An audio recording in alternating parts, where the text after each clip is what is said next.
Hello வணக்கம். நான் ஓட்டுநர் பிரியா. நான் வந்து பார்த்தீங்கன்னா என்னோடய கரியர் ஸ்டார்ட் பண்ணி 9 வருஷம் முடிய போகுதுங்க. 10வது வருஷத்தில் அடியெடுத்து வைக்க போகிறேன். இந்த 9 வருஷமும் நான் டிரைவிங் தொழிலில் ரொம்ப பாதுகாப்பாகவும் சேஃபாகவும் தான் இருந்தேன். என்னால் யாருக்கும் எந்த ஒரு கஷ்டமும் கொடுக்கல. ஒரு சின்ன உயிருக்கு ஒரு கிராச் கூட பண்ணுறதுக்கு நான் கேர்லெஸ்ஸாக இருந்ததில்லை. எனக்கு வந்து நான் ஏதோ என்ற குடும்ப சூழ்நிலைக்காக தான் நான் டிரைவிங் தொழிலை சூஸ் பண்ணேன். நான் அதை சூஸ் பண்ணி நான் இதை செய்கிறேன்னு சொல்லும்போது என் ஃபேமிலியில் யாருமே என் கூட எந்த சப்போர்ட்டுமே கிடையாது. ஆக்சுவலாக எங்கள் வீட்டுக்காரோட முடியவே முடியாது சொல்லிட்டாரு.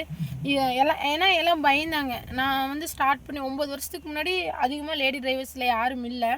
அதனால் கொஞ்சம் பயந்தாங்க. எப்படி ஓட்டுவோமே, இன்னும் ஏதாவது உயிருக்கு ஆபத்து ஆகிட்டா என்ன பண்ணுறது, குழந்த 2 வயசு குழந்தை இருக்குது, அப்படி இப்படின்லாம் நிறையா நெகட்டிவாக தான் பேசினாங்க.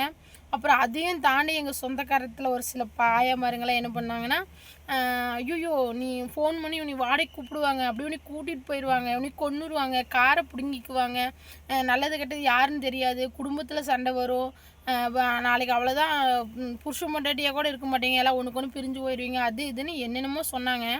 ஆனால் எனக்கு அவங்க சொன்னதுலலாம் கண்டிப்பாக பயம் வந்துச்சு. ஐயோ இவ்வளோ இருக்கா அப்படின்னு. ஆனால் நான் என்ன நினச்சேன்னா, அப்போது நம்ம என்ன பண்ணணும், இவங்க இதுதான் இந்த பிரச்சனை தான் முன்னாடி ஒரு காரணமாக வைக்கிறாங்கன்னா, அப்போ நம்ம சேஃப்டி ஃபஸ்ட்டு, சேஃப்டிக்கு நம்ம என்ன பண்ணணுங்கிறது நான் உட்காந்து யோசித்தேன்.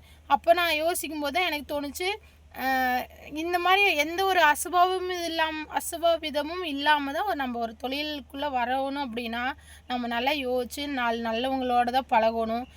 நான் அதையும் தாண்டி என்னமோ தெரிலிங்க, வீடியோ ஆன் பண்ணாலே ஒரு மாதிரி பதட்டம் ஆயிடுது. அப்புறம் நாம் என்ன பண்ணணும் நான் சொல்கிறேன். என்ன பண்ணணுன்னா,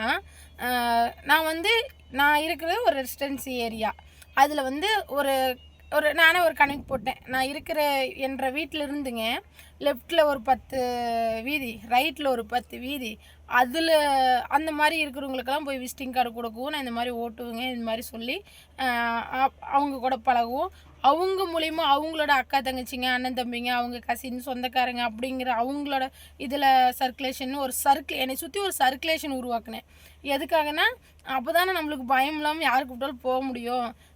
யாருக்கு ஃபோன் பண்ணாலும் நீங்கள் சொல்லிடுங்க, இந்த மாதிரி நான் வந்து இவங்களோட கசின் பேசுகிறேன், இந்த மாதிரி சொல்லுங்கள் அப்படின்னு சொல்லி சொன்னேன். ஆரம்பத்தில் நான் ஒரு நாள் 2 வாரத்தில் 3 நாள் நிற்காமல் எனக்கு வேலை வர்றதுக்கே நான் பட்ட கஷ்டம் கொஞ்சம் நெஞ்சில்லை. ஏன்னா ஸ்டார்டிங் ஸ்டேஜில் நான் ரொம்ப ஒரு தொழிலுங்கிறத தாண்டி ரொம்ப கஷ்டப்பட்டுருக்குறேன். அதை எப்படி சொல்கிறதுன்னு நான் ஒவ்வொரு வீடியோவிலையும் விரிவாக சொல்கிறேன். தேங்க்யூ.